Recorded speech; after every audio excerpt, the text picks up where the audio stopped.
Góðan dag og verið öll velkomin á þennan 47. fund sveitarstjórnar Rangárþings Syðra. Og ég ætla að byrja á því að fara yfir mætingu og þeir sem mætti eru Eggert Valur sem hér stendur, Margrét Harpa og Þórunn Dís og Viðar Már og eru fulltrúar álista. Björk Grétarsdóttir, Eydís og Þröstur Sigurðsson fyrir D-lista og Þröstur hér í fjarveru Ingvars Pétur sem í öðru í dag. Þá ætlum ég að kalla eftir hvort það ykkur athugasemdir við útsett fundabóð. Svo ekki. Og þá göngum við til dagskrár og fyrsti liðun á dagskráni samantekt sveitarstjóra. Gerðu svo vel, Jón.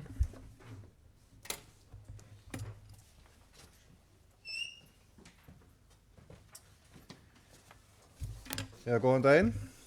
Ef við vikið á nokkrum punktum sem hefur verið að vinna hérna milli funda, þá hefur verið ýmsar pælingar í sambandi við málefni lágvöruverslunar og Hellu, eða reyna að koma þeim málum, að þoka þeim málum áfram og verið að funda með þeim aðilum sem eru með slík fyrirtæki á Íslandi og erum í samskiptum við þau öll með einum öðrum hætti. Þannig að það er auðvitað langt hlaup að koma þessu á koppinn, en vonandi kemur eitthvað gott út af því. Þetta er auðvitað stórt og mikið mál fyrir íbúa og aðra sem hérna á svæðinu. Nú síðan er mjög ánægjulegt að það er búið að ráða yfirlækni hérna í Rangárþingi hjá HSU. Þannig að það er komið ákveð status á það. Við vorum á fjarfundi með HSU á mánudaginn, þar sem hefur verið með reglulega fjarfundi þetta og verður síðan aftur með í febrúar, þar sem að fara yfir þessi mál og stöðnum því, en sem betur fer þá horfir þetta nú til betri allt sem hann í rétta átt. Síðan fór ég á fund með almannavörnum sem þau héldu í Þykkabæ, þar sem þau voru að fara aðeins yfir mögulega flóðahættu út af Kötlugosum. Það er svo sem ekkert alveg líklegt að það sé mikil hætta í gangi, að það getur gerst ef þetta kemur sérstaklega hérna vestamegin. En hins vegar þá eru aðrar almanna áhætta önnur sem getur haft áhrif á ströndinni hjá okkur, þannig að það er alltaf gott að fara aðeins yfir þessi viðbrögð og þetta var góður og upplýsandi fundur. Það er verið að vinna fleiri áætlunum eins og Heklu og þá verður kannski einmitt farið yfir það hvað viðbrögð verður yfir því. Þannig að það er ýmislegt í þessum almannavörnum. Nú síðan fórum við hérna ásamt öðrum fulltrúum sveitarfélagsins í skoðanaferð upp á Holtamannaafrétt, þar sem við vorum að skoða í boði Landsvirkjunar mögulega þessa staðsetningu á Kjalduveitu. Og þó að slík áform miðlun á vatni sé nú kannski ekki alveg að gerast á morgun, þá er alltaf gott að fara á vettvang og sjá hvernig þetta allt saman lítur út. Nú síðan þetta haustinn, haustin eru svolítið tími hátíðahalda hjá okkur hérna í héraði, og það voru töðugjöldin sem voru hérna hjá okkur og voru vel fram, vel sótt. Og ég náði einmitt sjálfur að komast bara yfir ansi mikið núna að kíkja á kartöfluhátíðina sem var alveg frábært framtaknið í Þykkabæ. Fóru í Þorparöltið með Hallsbergur eftir hlaupið og fóru í Ölfusholt líka sem gaman að fara út í sveit. Og svo auðvitað laugardagurinn hefðbundin dagskrá sem við þurfum að finna nýjan stað fyrir aðal hátíðasvæðið okkar. En þáttakan góð og yfirbræðið og annað bara allt með sóma. Nú síðan var þetta uppbrot hjá okkur þegar Njáluhátíðin upp með Njálu fór fram hérna í héraði og bæði þá hérna í eystra og ytra og þetta var hugmynd sem bara varð að veruleika og frumkvöðlar sem ýttu þessu á vör, og þetta var bara héraðinu til mikilla sóma og góð þáttaka, og svo verður verkefni hvernig þessu verður framhald á að halda allavega þessu nafni Njálu á lofti í framtíðinni. Nú það er komið malbyggunarlykt í loftið, það er haustlykt hjá okkur sem betur fer hérna á Hellu. Það verður búið að fara að malbygga götur og svo eftir gangstéttir og önnur smærri verkefni og mögulega einhver endurnýjun líka og yfirlagnir á aðra götur. Þetta er mikið langhlaup hjá okkur að reyna að bæta hægt og bítandi í það að bæta götur og gönguleiðir og umferðaröryggi, þannig að þetta er alltaf áfangar, en tekur vissulega langan tíma, kostar þetta fjármagn. Nú síðan tók ég hérna móti félagi lögfræðinga sem vinna hjá sveitarfélögunum, voru þetta sambandinu líka, þar sem við vorum hérna með seminar hérna á Hellu, þar sem var að fara yfir breytingar á sveitarstjórnarlögum. Svo búið við svo vel að vera með fyrirmennandi umboðsmann Alþingis búsettar hérna í sveitarfélaginu, hann gat lagt gott orð þarna til, en það er alveg ljóst að það ýmsar pælingar varðandi breytingar á sveitarstjórnarlögum sem eru þá bara í vinnslu, þetta er ekki komið eins og í frumvarpsform. Þannig að það var svona verið að taka að tekka á okkur svona hvað mönnum finnist ýmislegt sem í gangi upp í ráðuneyti og þetta var bara mjög svona gott innlegg inn í það sem að við erum að glíma við hérna á sveitarstjórnarstiginu. Nú svo á lokum þá vorum við hérna með fræðsludag sveitarfélagsins og stofnana þess og það tókst vel. Þetta mikilvægt að þjappa hópnum saman og svona fara þess yfir ýmis mál. Við vorum með þetta fjalla tölvuöryggi og svona líka kynslóðu sem eru hérna að vinna með okkur og vorum með það nýbreytni að við vorum að taka fleiri byggðasamlög inn í þetta skóla- og félagsþjónustuna meðal annars, tónlistarskólann og slóststöðina og þetta er svona heldur til eftirbreytni með þetta að þarna í þessu flókna stjórnkerfi þar sem við erum bæði með byggðasamlög og svona kannski svona hattinn yfir öllu saman eða höfuð öllu saman að mynda svona góð tengsl á milli allra sem er að vinna fyrir samfélagið. Takk fyrir mig.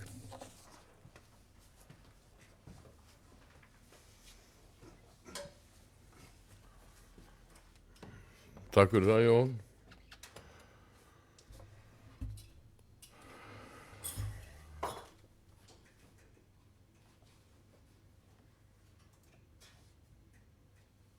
Þá höldum við bara áfram dagskrá og liður 2 er málstefna Rangárþings ytra og Ásarhrepps og þetta er seinni umræða. Sem sagt, þetta er svona stefnumarkandi plagg í samskiptum sveitarfélagana og það sem við erum að vinna að saman.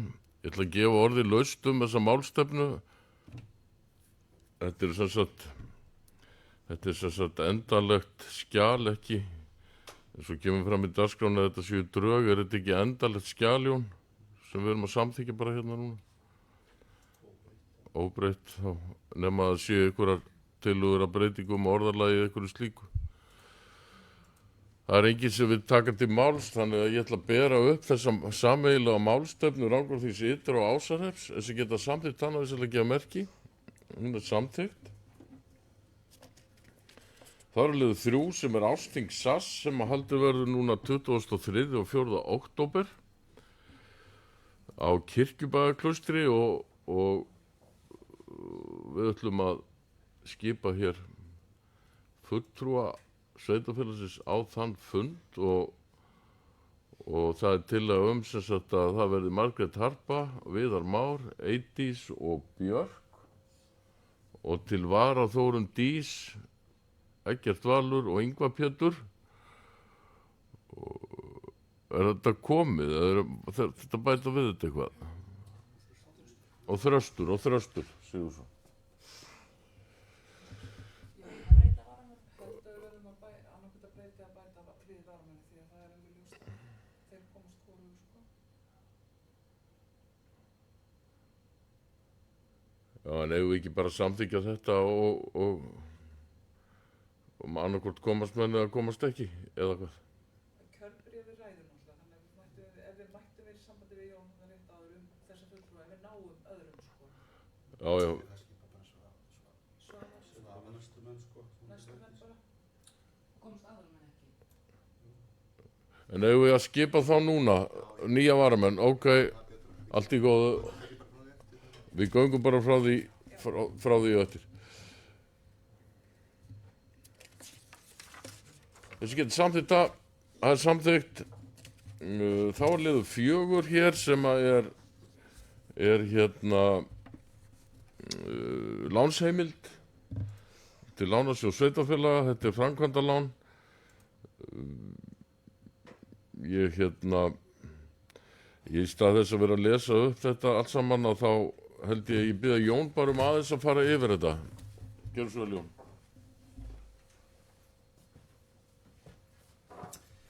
Já, svona til skýringar þá er þetta aðeins kannski svona öðruvísi heldur en við Margrét þessar lánsöfnunni, þá hefur við bara tekið eitt skuldabréf sem hefur verið að taka láni og afgreitt það sérstaklega. En hérna erum við að fá heimild til að taka raunverulega að draga á 300 milljónir í lánasjóðnum sem sett út árið og þannig getum við kannski stjórna aðeins ferðinni betur hérna innan hús hvenær nákvæmlega við fjárþörfin kemur. Það er sem sagt, við erum með 900 milljónir í cirka bát sem við höfum heimild á þessu ári í fjárhagsáætlun. Við erum búin að nota 300 milljónir, erum talað 300 milljónir þarna og erum að vonast eftir að þurfa ekki meira ef að svona allt gengur upp hjá okkur, bæði framkvæmdarlega og svona úr hraðin á því öllu saman. Það er dýrt að taka lán í dag og vextir að vera að hækka lánum. Þannig að þetta er raunverið til þess að veita mér heimild og okkur svona í fjármálastildinni að taka þá alltaf 300 milljónum og geta þá stilt því alveg af í samráði við lánasjóðinn hvenær við gerum það nákvæmlega, hvort sem erum átun október, nóvember, desember eða hvenær sem þörfin kemur upp. Þannig að við höfum þá aðeins meiri sveigjanleika heldur en bíða alltaf eftir endanlegu samþykki sveitarfélagsins. En eins og ég segi, þetta er svona kannski aðeins öðruvísi heldur en við gert áfram en markmiðið er náttúrulega bara sjálfsögðu að reyna að stýra lánþörfinni og taka lánið eins seint eins og mögulega hægt er út af bara almenni fjárstýringu hjá okkur.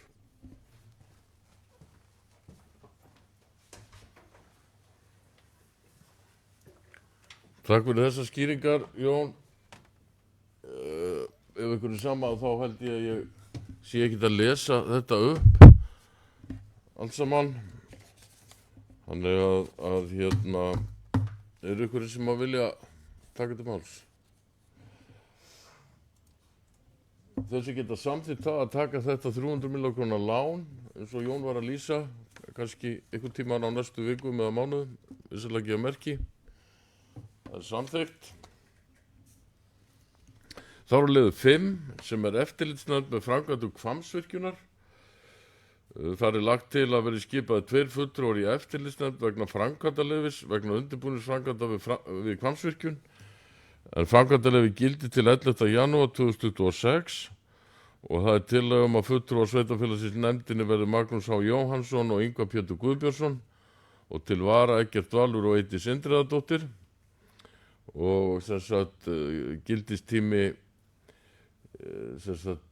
eftirlitsnefndarinnar er eins og gildistími framkvæmdaleyfisins og starfsmaður nefndarinnar verði skipulags- og byggingafulltrúi. Nú veit ég ekki hvort það reynir eitthvað á þessa nefnd en ég held að sé svona öruggara gagnvart allt og öllu að hún sé allavega búið að skipa hana.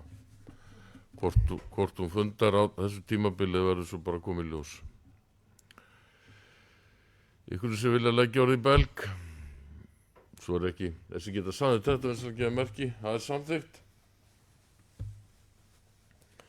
Þá er hérna liður 6 sem er umsókn landsmót Ungmennafélags Íslands 50+, þar sem er óskað eftir því að það er Ungmennafélagi Heklu hefur sótt HSK að landsmót UMFI 50+ árið 27 verði haldið á Hellu og nágrenni. Enda verður að telja að á Hellu og nágrenni sé kjör aðstæða til að halda frábært 50+ landsmót. Það hefur nú verið gert áður, allavega tvisvar ef ég man rétt. Og það er sem sagt verið að fara fram á það að við stöndum við baki á þessari umsókn. Nú veit ég hvað verður umsóknina, það verður að koma í ljós en við afgreiddum þetta jákvætt síðast þegar við sóttum. Og eins og við höfum rætt hérna margsinnis að þá stefnum við þetta á að byggja frjálsíþrótta völl. Hvort að hann verður kominn þarna akkurat verður að koma í ljós en eftir mínum upplýsingum að þá getum við haldið þetta mót hvort sem að völlunum verður komin eða ekki en þetta væri náttúrulega best að hann væri komin. En ykkur sem vilja taka til máls? Gjörðu svo vel, Eydís.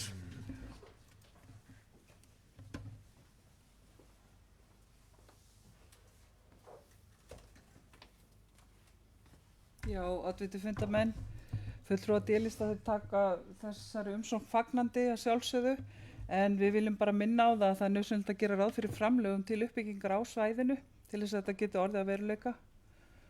Og ef við bara vísum í bókum framkvæmda og eignarnefndar sem að liggur fyrir þessum fundi þá kemur fram að undirbúningur er rétt að hefjast sem sagt á þeim frágangi sem okkur finnist að þyrfti að vera orðin til þess að við getum gert þetta myndarlega og verið stolt af. Þannig að það er svona bara borð fyrir báru í fjárhagnum hjá okkur til þess að geta gert þetta myndarlega. Svona aðeins smá efasemdir en það væri frábært að fá þetta mót.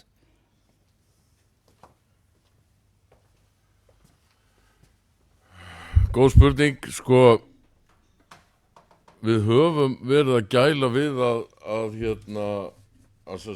fara í jarðvinnu fyrir hennar völl nýja á næsta ári og við höfum líka verið að gæla við að geta þá klárað hann 27 en þetta verður nú samt alltaf komið ljós í fjárhagsáætlun og vinnun en við verðum alltaf að byrja á því að skipuleggja svæðir, deiliskipuleggja svæðir og en allavega þá held ég að sé alveg vilji innan sveitarstjórnar að við komum upp þessum frjálsíþróttavelli og það allavega vinnuplanið er þannig að þetta verði orðin þokkarlega aðstæða þarna 27 en hvort að tímalínan og allt saman gengur upp verður svona aðeins að framkvæmdir hafa nú tilhneigingu til þess að tefjast sko.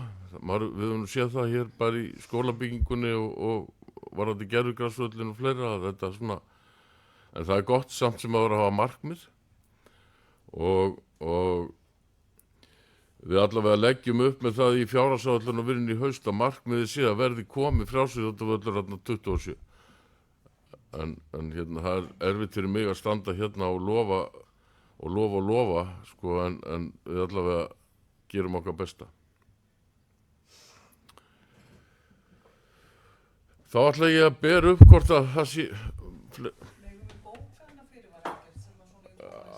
sjálfsagt að bóka en viljið þið gera það ef ekki bara afgreiða máli fyrst og viljið ekki svo leggja fram bókun þeir sem samþykkja það að standa á baku umsókn landsmót 50+ 2027 vinsanlega gefa merki það er samþykkt og D-listi hefur boðað bókun gjörðu svo vel.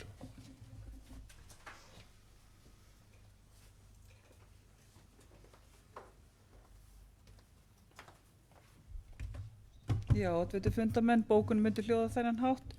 Fulltrúar D-listar taka þessar umsókn fagnandi en minna á að nauðsynlegt er að gera ráð fyrir framlögum til uppbyggingar á svæðinu til þess að þetta geti orðið að veruleika. Vísað er í bókum framkvæmda og eignarnefndar sem að liggur fyrir þessum fundi þar sem að fram kemur og undirbúningur er rétt að hefjast og stuttur tími til stefnu. Undir þetta rita, við 3. Takk fyrir það. Nú, þá höldum við áfram og förum við lið 7 sem er erindi frá Jósef Benediktssyni varðandi formlegt samkomulag og skilgreiningu á ábyrgð og frágengja sorpi sem sveitarfélagi urða á sínu tími í landi Varmadals við Torfærugil. Þá jafnframt kvartaði við losun og foki og sorpi frá Sorpstöð Rangárvallasýslu og Strönd yfir á land Varmadals. Þetta er auðvitað mál sem er orðið talsvert gamalt og og ég held að við verðum að leggja okkur fram það að leysa þetta mál. Ég ætla ekki að fara eitthvað djúpt onni erindi á þessum fundi en auðvitað að gefa orði laust en mín tillaga er svo að þetta sé kannski tvískipt erindi. Það er annars vegar þetta land sem að sorp var urðað á árum áður sem hann nefnir í erindinu í þessu gili í landi Varmadals og svo hins vegar hvað varðar fok á sorpi austur á Strönd þannig að ég hefði viljað að við myndum kannski taka þetta í tvennu lagi erindið eða sem sagt afgreiða það kannski á sitthvorn háttinn. En áður en ég kannski legg til þessa tillögu að afgreiðslu og þá ætla ég að gefa orðilust. Þess tillagan gengur út á það að við varðandi þessa sorpurðun í landi Varmadals á sínu tíma að við hittum Jósef og þau og förum yfir þetta mál og reynum að finna lausn á þessu. Það hlýtur að vera að finna einhverja lausn á þessu sem allir geta sætt sig við. Þetta er ekkit alveg glænýtt mál, við erum búin að hitta þau út af þessu máli áður en þetta er svona aðeins búið að vera í frosti. Þannig ég ætla að leggja til að oddvitu listan og sveitarstjóra verði falið að funda með landeigendur Varmadals og leita lausna varðandi eldra urðunarsvæði í landi Varmadals og hins vegar að þá að vísa kvörtun vegna Fox og Sorpi frá Strönd að því máli verði vísað til stjórnar sorpstöðvarinnar til umfjöllunar og afgreiðslu. Þessi geta samþykkt þetta, við svolítið gefa merki. Það er samþykkt.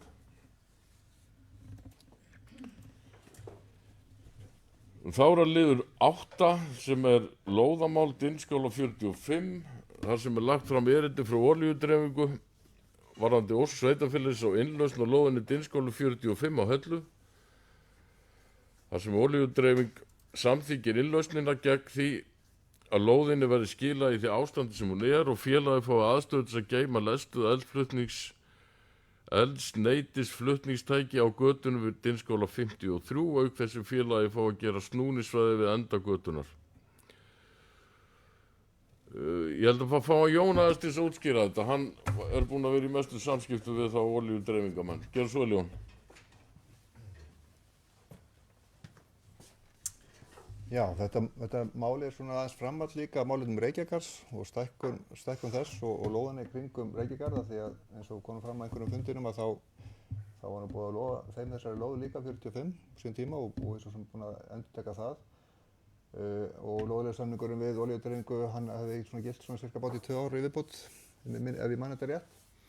En við svona aðeins lögðust á olíudreifingu hvort að verða að finna lausnir og verða að fá hann aðeins fyrir þannig að þetta færi nú allt saman einhver samhengi þetta svæði. Og áttum fund með þeim og þetta var svona kannski niðurstaðan því að þeir eru einu sem þeir þurfa er svæði sérstaklega bara til að geyma kálfið annað yfir daginn með þeir að dreifa olíu í héraði og þarna erum við að vinna svæði sem að við getum ekki byggt út af flugvellinum í raun og veru af því að það er hæðakvotar og annar á þessu og síðan er þá hugmyndin að ramma þetta aðeins í samning við olíudreifingu nákvæmlega hvernig þetta er útfært. En þarna held ég komið lausn sem er held ég bara svona ákveðin svona salamón á þessu öllu saman til þess að ljúka þessum málum báðum.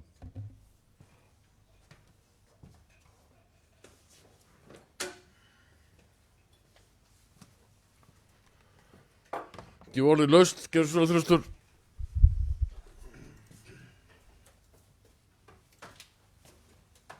Já, oddviti og getur fundarmenn.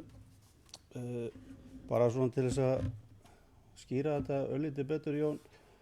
Sko, það er þá hugsunin að þetta verði skammtípa, ekki yfir nótt eða helgar. Þetta er þá bara rétt á meðan verið er að vinna eða dreifa olíu svona dagstaglega, eða ekki rétt skilið. Og okkur svona, þetta svona, ef maður hugsa til nágranna og hvort það þurfi þá ekki að leita álits eða grendakynna eða ef þetta er einhvern langtíma því þetta er náttúrulega full lestaður bíll eða tankur og jafnvel að aðstæðan sé þannig að ef eitthvað kemur fyrir sko að hvort að menn þurfi ekki kannski að leggja staðins yfir það áður en að menn klára þetta.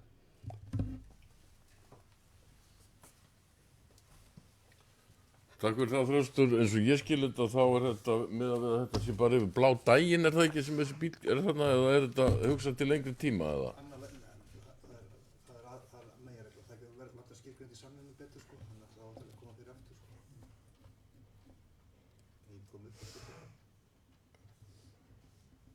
Já, það sem við erum að afgreiða hérna er sem sagt að taka jákvætt í erindið og svo eftir að búa til samning og þá er nú kannski hægt að fara betur ofan í þessi atriði sem Þröstur nefnir hér.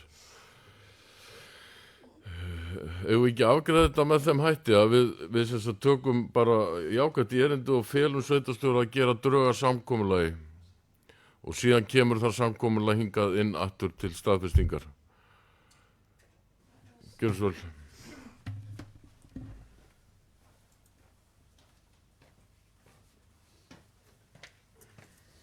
Já, mér langar bara að vita hvað áhrif þetta hefur á lóðirnar af því að ef það er byggt þarna við hliðina á þá er eitt sem tala að þá er þessi lóð hægt að nýta hana fyrir eitthvað skona plan fyrir næstu lóð. Mun þetta hafa áhrif á sem sagt innkoma á hina lóðina 50 og þá 1 og 3.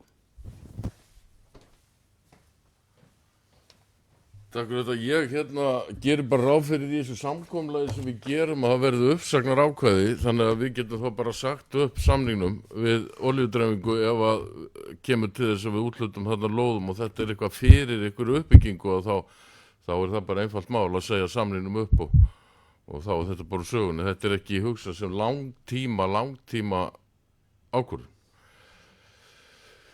Er þetta eitthvað svar? Þessari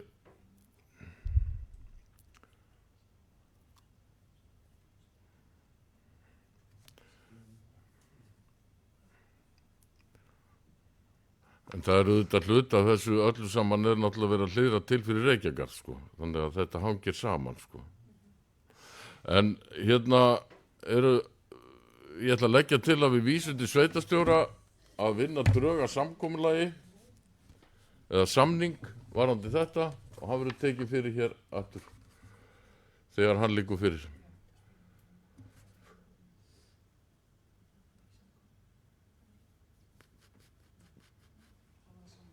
Stendur þetta í ykkur? Gjörðu svo vel.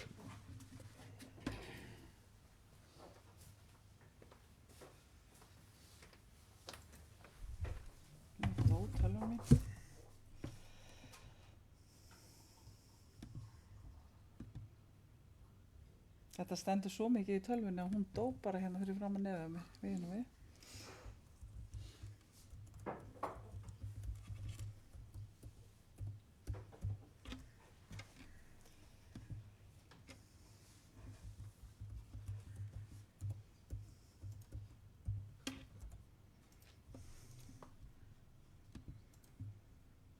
Já, oddviti fundamenn, fyrirgefið þessa töf.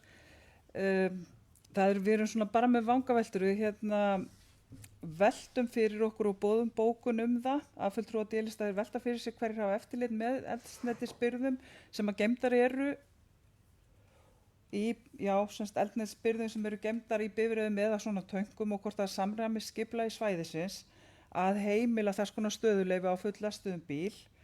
Og svo hitt hvort það hafi farið fram einhver grenndarkynning. Það eru fyrirtæki þarna í nágrenninu og kannski eðlilegt að þau séu upplýst þessa ráðstöfun. Takk.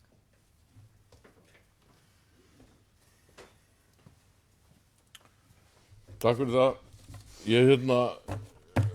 Það er allavega mín skoðun að þetta sé góð lausn á þessu máli og ég legg til að við vísum til sveitarstjóra að vinna samning sem við staðfestum svo þegar hann verður tilbúin. Þessi geta samþykkt það vinsalega geðmerki. Það er samþykkt. Ætlaði að leggja þessu bókum fram?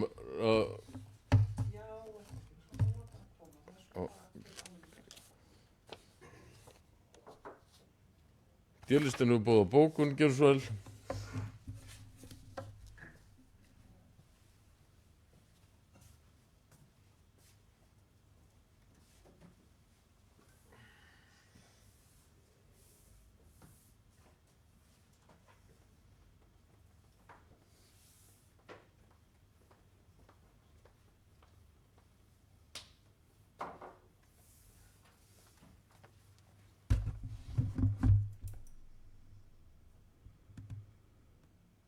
Já, oddviti fundamenn.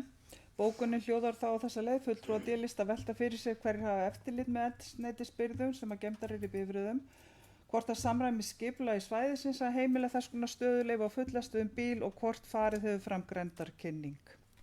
Og undir þetta ritum við Björk, Eydís og Þröstur.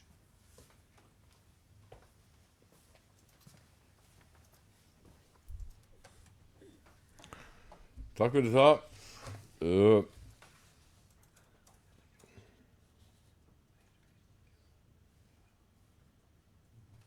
Það var að liðu 9 sem er tillaga frá D-lista. Viljið þið fylgja henn úr hlaði ykkur af ykkur, gerðu svo vel.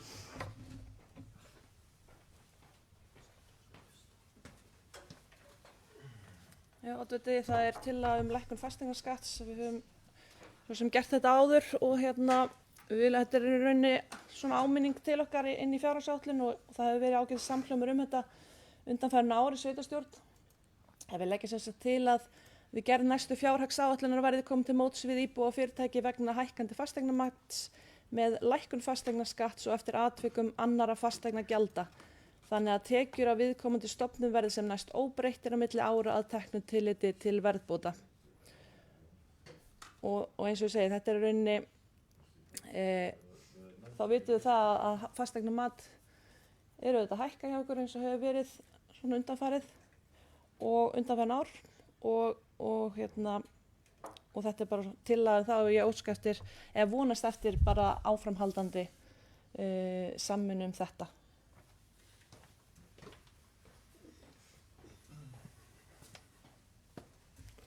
Takk fyrir það. Þetta er bara ágætt mál. Eru fleiri sem að vilja eitthvað taka til máls þetta? Heyrðu, þá held ég að við vísum þessari tillögu til fjárhagsáætlunar gerðar í haust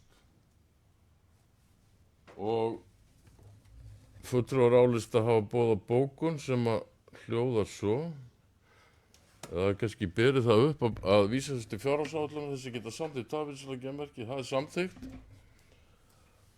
og við ætlum að bóka eftirfarandi.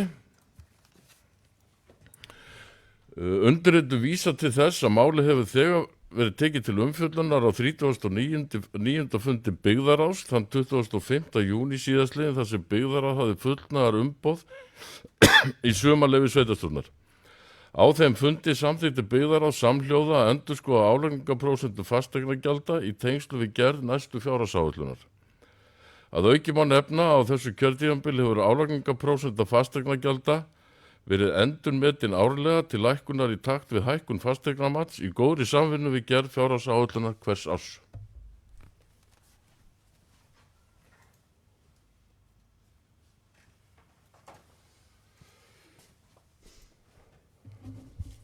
Mjög gott. Þá er hér önnur tillaga frá fulltrúum D-lista. Ætlið að fylgja henni úr hlaði líka, gera svo vel.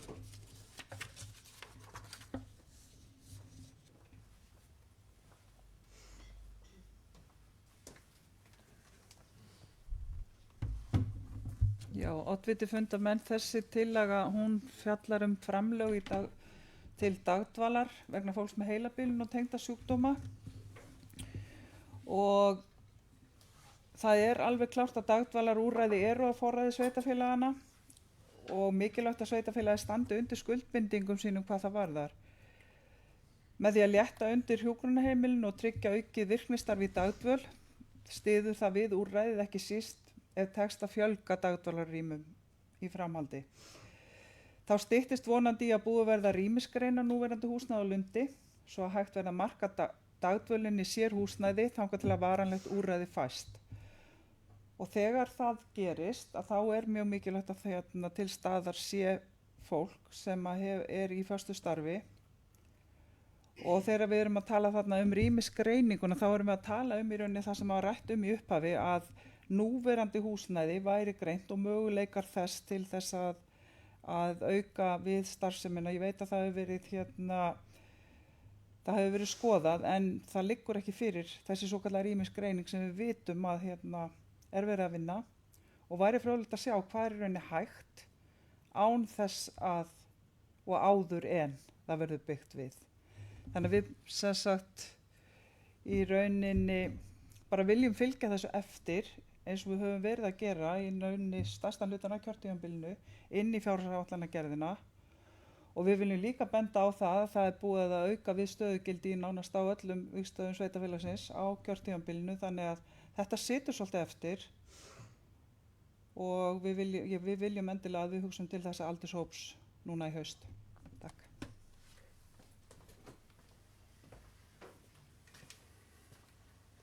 Takk fyrir það. Ykkur er fleiri sem vilja tjá sig þessa tillögu D-lista. Það er alveg rétt sem kom fram að þessi vinn í gangi og ég veit ekki hvernig sé fyrir endan á henni. Gerðu svo vel, Margrét.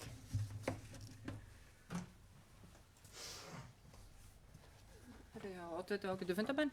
Það er rétt að þessi vinn er í gangi. Ég er núna að fara bara á eftir að fara á fund með hjúkrunarforstjóra og hönnuðum. Þannig að þetta er bara í gangi og vonandi verður bara, sem sagt, kemur einhver niðurstaða núna fyrir áramót. Það ætti alveg að takast. Allan að pressan frá stjórnlundar eða frá hjúkrunarforstjóra er svo að reyna að finna þetta. Þannig að, já, sjáum hvernig það verður, hvort það sé rými þarna innan hús. Takk.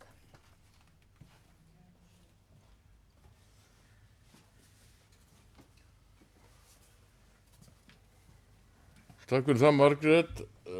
Ég held að sé skynsamlegast að vísa þessari tillögu áfram eins og hún gerir ráð fyrir í fjárhagsáætlun og vinnuna og einnig held ég að ættum að vísa henni til hjúkrunarforstjóra til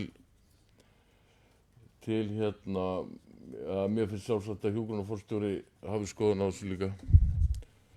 Þannig að kemur það þarna fram eða að bæta því við afgreiðsluna bara að einnig sé tillögunni vísa til að fengi verði álit hjúkrunarforstjóra á tillögunni. Við getum svo sem orðað það eitthvað betur þegar við göngum frá fundargerðinni. Þessi getur samþykkt þetta, vinsamlega gefið merki, það er samþykkt. Þá erum við með umsagnarbeiðni, sýslumaðurinn Suðurlandi óskar eftir umsögn vegna beiðni Huldu Gústafsdóttur starfsleyfi fyrir gistingarlóðinni Árbakki í Rangárþingi ytra. Umsóknin barst 2. september 2025 og það eru tillaga að sé ekki gerðar athugasemdir við beiðnina, þessi geta samþykkt það. Það er samþykkt. Og hér er Hofstígur 31, Winding River Retreat, beiðni umsögn vegna rekstrarleyfis. Þessi sýslumaðurinn óskar eftir umsögn vegna beiðni Rakelar Evu Sævarsdóttur fyrir hönd Vistas rekstrarleyfi fyrir gistingu í flokki 2 tegund C, minna gistiheimil á lóðinni Hofstígur 31 í Rangárþingi ytra. Og það er tillaga að ekki séu gerðar athugasemdir við beiðnina, sem geta samþykkt það. Það er samþykkt. Þá erum við lið 13 sem er fundargerð byggðaráðs Rangárþings ytra og við tökum hérna út, byrjum á því að taka út áður við byrjum fundargerðinu upp sem sagt, hvað var það Norður Nýjabær fyrirspurn lækkun gatnagerðargjalda, þar sem Efla fyrir hönd eiganda Norður Nýjabæjar í Þykkabæ leggur fram beiðni lækkun fyrirhugaðra gatnagerðargjalda vegna áforma uppbyggingu á svæðinu og byggðaráð lagði til að veittur yrði 75% afsláttur á gatnagerðargjöldum með vísan til 4. greinar samþykktar og byggingargjöld í Rangárþingi ytra fyrir áfang 1 og 2 í samræmi við fyrirliggjandi framkvæmda áætlun. Jafnframt verði heimilt að áfangaskipta greiðslum gjaldan í samræmi við uppbyggingu svæðisins. Gangi þau framkvæmda áform eftir lagt til að veittur verði sambærilegur afsláttur vegna síðari áfanga verkefnisins. Svona í stuttumáli snýst það að það er verið að samþykkja afsláttinn en afslátturinn er í raun og veru tengdur framkvæmda hraða uppbyggingu. Það er ekki veittur afsláttur bara bingo á allt verkefnið, heldur er þetta tengt, afsláttur í tengdur hvernig áform ganga eftir varðandi þetta mál. Ég held að það sé góð niðurstaða. Það geta samþykkt að vinsamlega gefa merki. Það er samþykkt.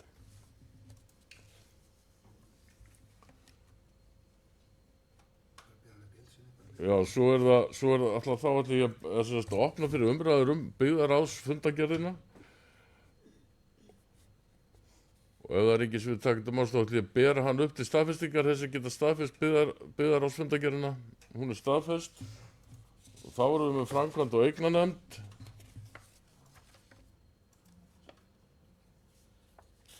Framkvæmd og eignarnefnd.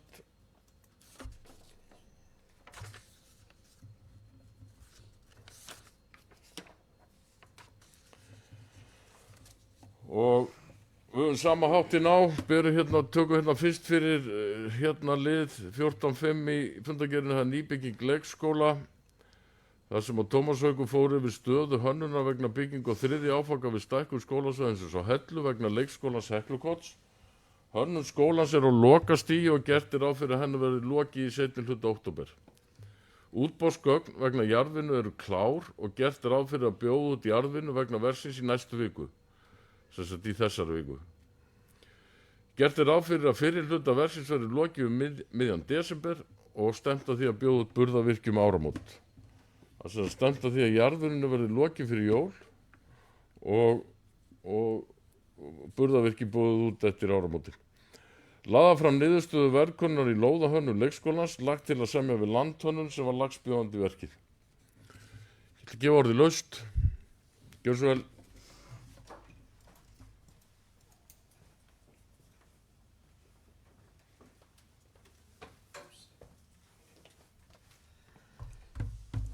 Já, oddvitafundamenn, við búðum bókun Okkur langar svolítið til þess að vita hvers vegna útboði jarðvinnu var seinkað frá því sem var búið að ákveða í bókum fundar í júní 2025.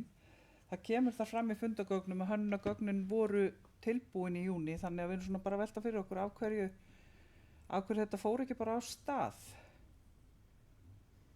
þá þegar að gögnin voru tilbúin.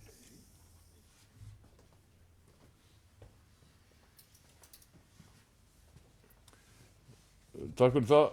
Því sem að ég man þetta best þá held ég að hafi bara ekki skapast einfallega tími til þess að gera þetta allt á þessu tíma, á þessu stutta tíma og þess vegna hafi þessi ákvörðun verið tekin. Er ég að hugsa þetta eitthvað vitlaust eða? Meðal annars. En ég held að þetta sé bara mjög ásættanleg tímalína eins og þetta er lagt upp á fundi framkvæmda og eignarnefndar.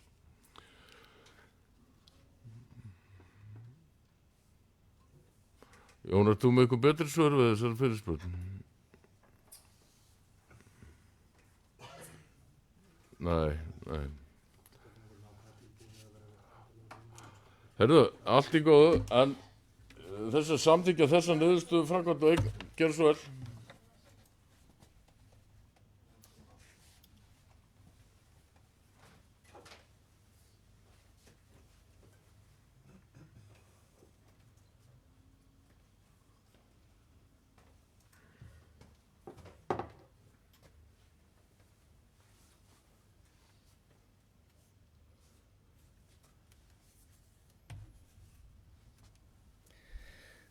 Já, oddviti, myndum vilja kannski ítarlegri svör og það er ágætt að sveitarstjórinn myndi bara fara yfir þetta. Er það þannig að útboðsgögnin voru tilbúin í júní og það því að það var ákveðið á fundi framkvæmda eignarnefndar í júní og bókað þar að útboðið ætti að fara fram í júlí og að jarðvinnu ætti að vera lokið í október, nóvember. Þannig að þetta er Mér finnst það ekki ásættanlegt svara að sé bara vegna tímaleysis ef þetta er tilbúið í júní og búið að bóka að það er framkvæmda.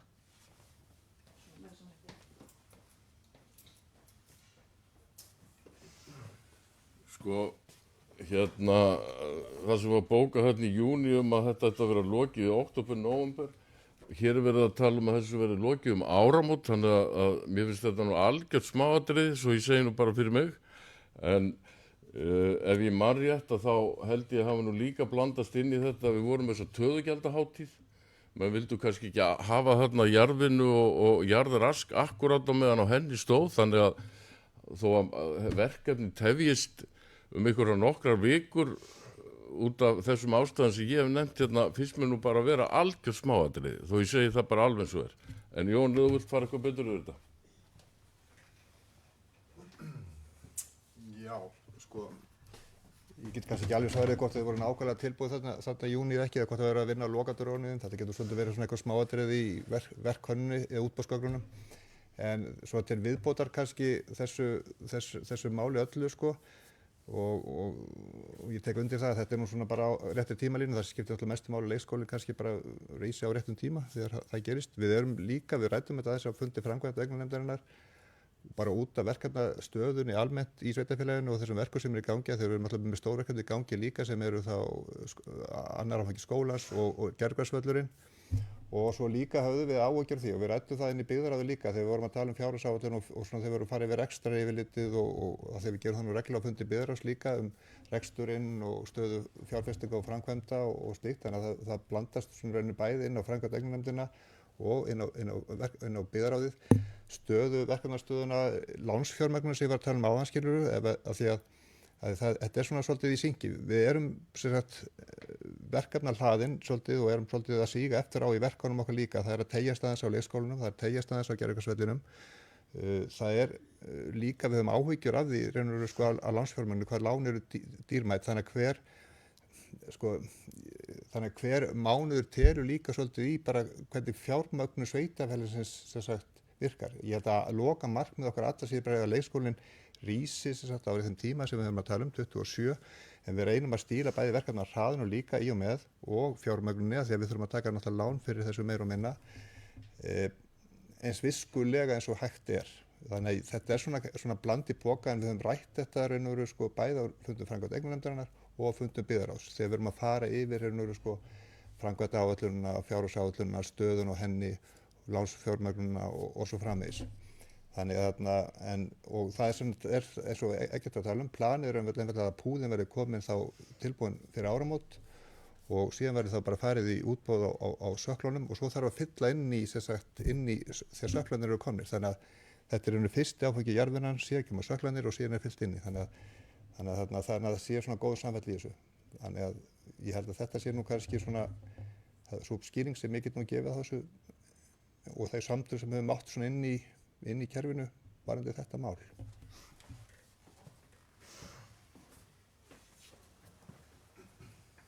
Takk fyrir það. Ég held að sé ekki hægt að svara þessu neitt mikið frekar. Það er allavega öll svör komið fram sem að við getum svarað fyrir þetta. En viljið eitthvað bæta við þetta? Svo er ekki allir að bera þetta upp. Sem sagt niðurstöðu framkvæmda og eignarnefndar. Þessi geta samþykkt hana við sér gemerki. Hún er samþykkt. Þá er það íþrótta- og útivistarsvæði á Hellu, það er hönnun.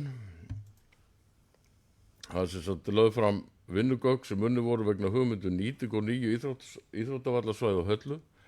Nefndin leggur til að hafa verið vinna við deiliskipulag fyrir svæðið og gerð verið verðkönnun vegna verksins. Og óskað verði eftir hugmyndum frá íbúum og notkunarmöguleika svæðist til framtíðar sem myndu nýtast í skipulagsvinnunni. Það sem verið er að tala um að við vitum öll hvaða landsvæði við erum að tala um. Við rættum það aðeins áðan og það kom hugmynd fram á fundinum að kalla eftir hugmyndum frá íbúum framtíðar möguleika þessa svæðis sem væri þá að nýta í skipulagsvinnunni. Kannski kemur ekkert nothæft frá íbúum, kannski kemur eitthvað sniðugt. Þannig að ég held að það sé bara mjög lýðræðislegt og góð ákvörðun að hleypa íbúum með sínar hugmyndir hvernig við ætlum að byggja þetta svæði upp í framtíðin. En eins og kom fram áðan þá þurfum við að vinna þetta svolítið hratt og ég veit ekki hvort að skipulagsfundur eru búin að finna eitthvað til þess að vinna þetta deiliskipulag en þarna verður auðvitað íþrótta- og útivistarsvæði og einnig íbúasvæði, íbúagata sem að hugsa er þarna austan við Hólavanginn og hvernig hún verður, hvort hún verður eftir endilöngu landinu eða hvort hún verður með botnlöngum eða hverju, en þetta er allavega spennandi mál en við þurfum að vinna þetta svolítið hratt ef við ætlum að vera að koma með frjálsíþróttavöll 27. Einhvers vil taka til máls? Ég held að sé nýjungað auðvitað náttúrulega þegar verið að vinna deiliskipulag og þá fara þau í auglýsingu og íbúa geta komið með athugasemdir og svona en ég heldur samt að þetta sé svona svolítið nýtt að nálinni að kalla eftir hugmyndum strax í upphafi áður en að fagfólk fer að vinna deiliskipulag að kalla eftir hugmyndum frá íbúum og ég held að sé ákvæmt. Þessi getur samþykkt þetta vinsalega gemerki. það er samþykkt. Þá ætlum ég að bera upp fundargerð framkvæmda og eignarnefndar á öðru leyti. Þessi geta staðfest hana vissulega geðmerki. Hún er staðfest. Þá er það Oddi og það er þróun leikskólastarfs. Það sem voru lagðar fram niðurstöðu foreldrakannan í leikskólu vegna nýrra gjaldskrár Odda BS og starfsmannakannanir í leikskólum. Stjórn Odda samþykkir að óbreytt fyrirkomulag verði á gjaldskrá Odda skóla árið 25-26 og reynsla metin aftur vorið 26.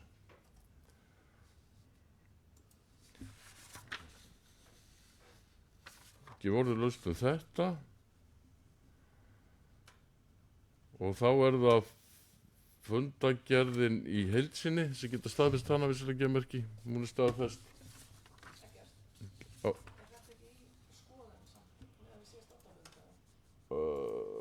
Þetta er ekki síðast ordafundur sem er það. Þetta er fundagerðin á undan, fundurinn á undan. En það er sem sagt, þetta verður skoðað hérna vorið 26. Já.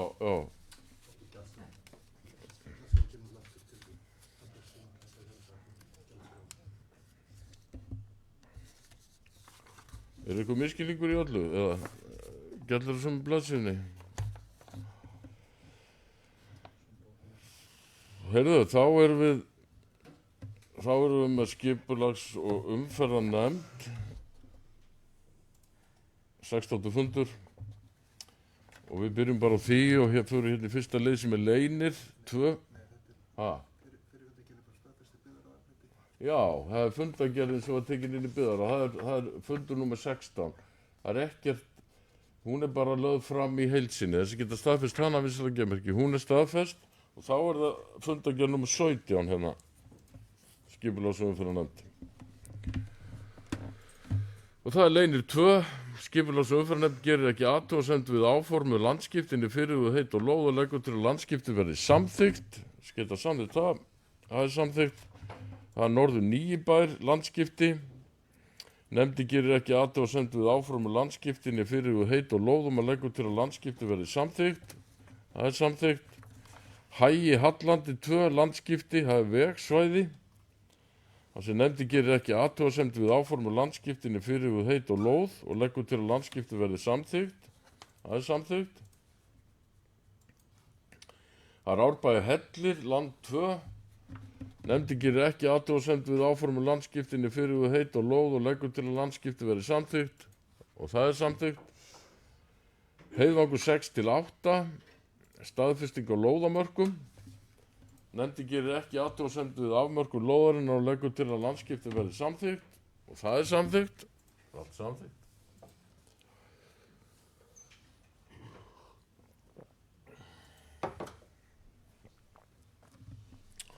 Og það er Heiðvangur 4-6, staðfesting á lóðamörkum. Nefndi gerir ekki athugasemd við afmörkun lóðarinnar og leggur til að landskipti verði samþykkt. Það er samþykkt. Gaddstaðir, lóð 6a, það er krafa afturköllun byggingarleyfis. Það er kynningar hér. Þetta var það sem kom frá úrskurðarnefndinni, var það ekki? Svo er hérna Hvammsvirkjun, það er kæra vegna veitingu framkvæmdaleyfisins sem við gerðum hérna samþykktum daginn, það er búið að kæra það er til kynningar. Svo er hérna önnur kæra. Er þetta sama kæran? Segð hvað kæra. Þannig að það er til kynningar líka, þetta er ekkert að kærur hérna. Þannig að þetta er til kynningar hérna þessi kærumál.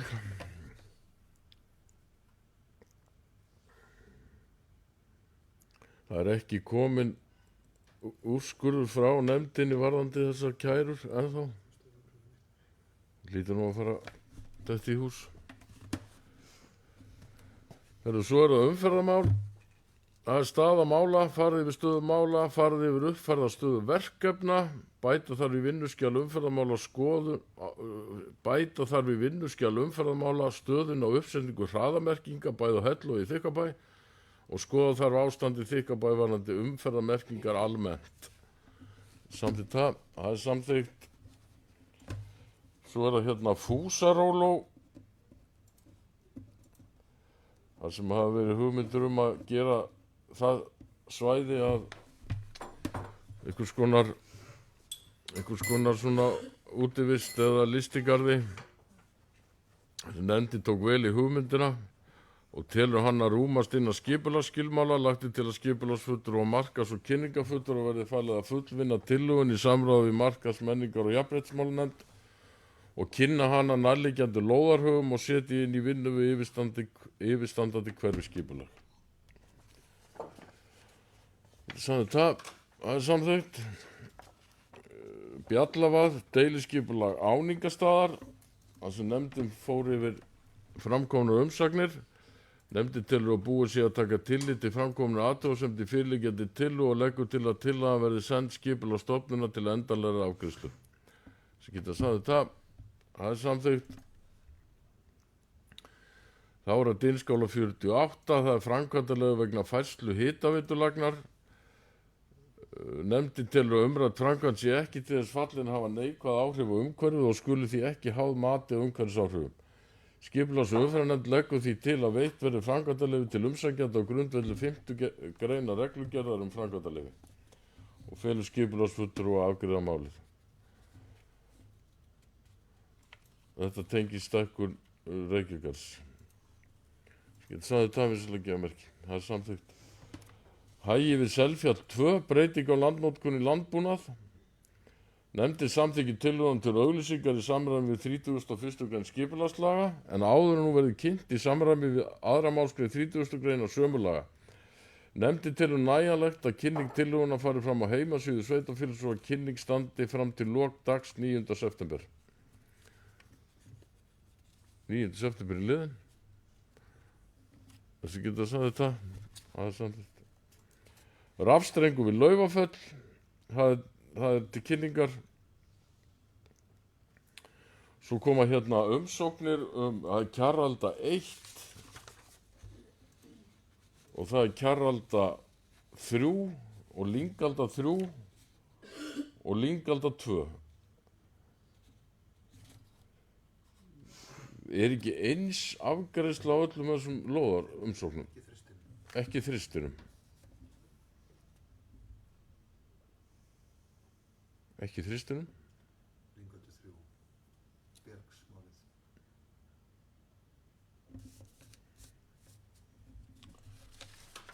Já, ég þá les ég bara upp eina afgreiðslu og læta duga þá fyrir hinnar, þannig ég sé ekki að tvítaka mig en sem sagt hafa líka sótt þessi aðili sótti líka Lyngalda 3 en sem sagt nefndin hafna því erindi þar sem að það eru áform að ráðstafa þeirri lóð til Bjargs byggingafélags. En ég ætla að lesa upp bara afgreiðsluna sem þá þessar 3 lóðir sem eftir standa. Það er sem sagt nefndi fjallar umsókn Ástríks dagsett 11. ágúst 25 lóð nr. 1 við Kjarröldu til byggingu raðhús. Fram kemur í umsókn að æskilegur byrjunartími framkvæmda sé á árinu 26 og áætlaður byggingartími sé 1 ár. Nefndin áréttar að samkvæmt samþykktum úthlutunarreglum lóðar í Rangárþingi ytra sem samþykktar voru 8. janúar 25 skal umsækjandi tilgreina með glöggum hætti byggingar áform sín og framkvæmda hraða við innsendingu umsóknar. Einnig kemur fram í reglum að við úthlutun lóða skal frestur lóðarhafa til að hefja framkvæmdar á lóð ekki vera lengri en 8 mánuði frá því að viðkomandi hverfi eða hverfishluti tilbúið til framkvæmda.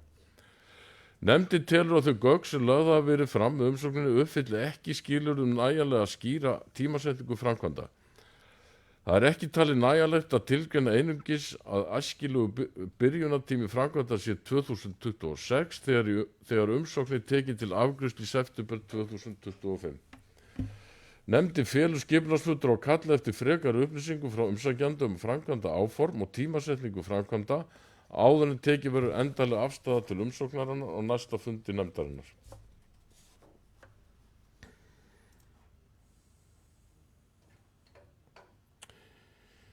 þá væntanlega hefur nefndin frestað þessar afgreiðslu, en það kemur ekki fram í afgreiðslunni að það hafi verið frestað.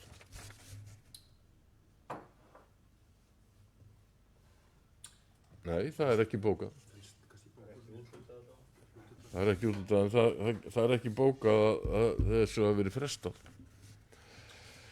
En þetta skýrir sig nú að mestu leyti sjálft með bókuninni, en þannig að ég ætla að bera upp þessa afgreiðslu skipulags- og umferðarnefndar á þessum umsóknum, þessar 3 lóðir sem ræðir, þessu geta samþykkt af þessari merki, það er samþykkt. Þá er það Sleipnisflatir 8, það er umsóknum lóð þar sem nefndin hefur farið yfir umsókn aðal og tilur að hún uppfylli meginskilyrði samþykktar úthlutunarregla til afgreiðslu. Nefndin samþykkir að lóðin í Sleipnisflutum 8 verði úthlutað GG Trés EHF til að byggja henni iðnaðarhús og stáli í samræmi við gildandi deiliskipulags svæðisins. Þessi geta samþykkt það er samþykkt. Og þá erum við hérna með afgreiðslufundi byggingafulltrúa, 2 fundi.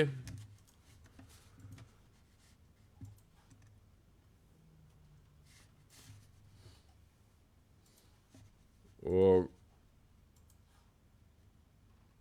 svo erum við hér í lokin með fundargerðir til kynningar. Það er heilsu íþrótt tómstundanefnd, umhverfis hálendis og samgöngunefnd, Sórstur Rangárvallasýslu, fundargerðir stjórnar SAS, fundargerðir stjórnar félags- og skólaþjónustu, fundargerðir stjórnar SÍS, fundargerðir stjórnar samtaka sveitarfélaga á köldum svæðum og samtök orkusveitarfélaga.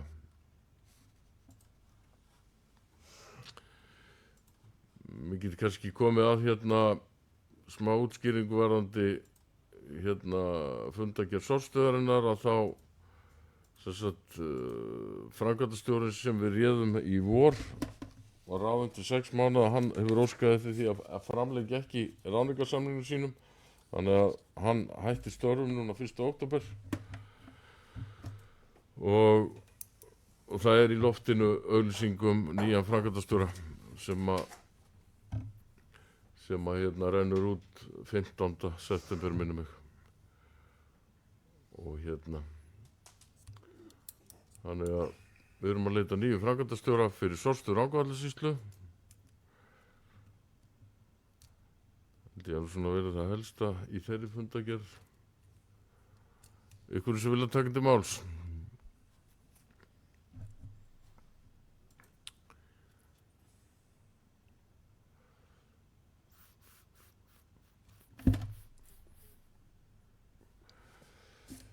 Hörru, þá segi ég bara þessum fundi slitið og boða ritun fundargerðar. Takk fyrir í dag.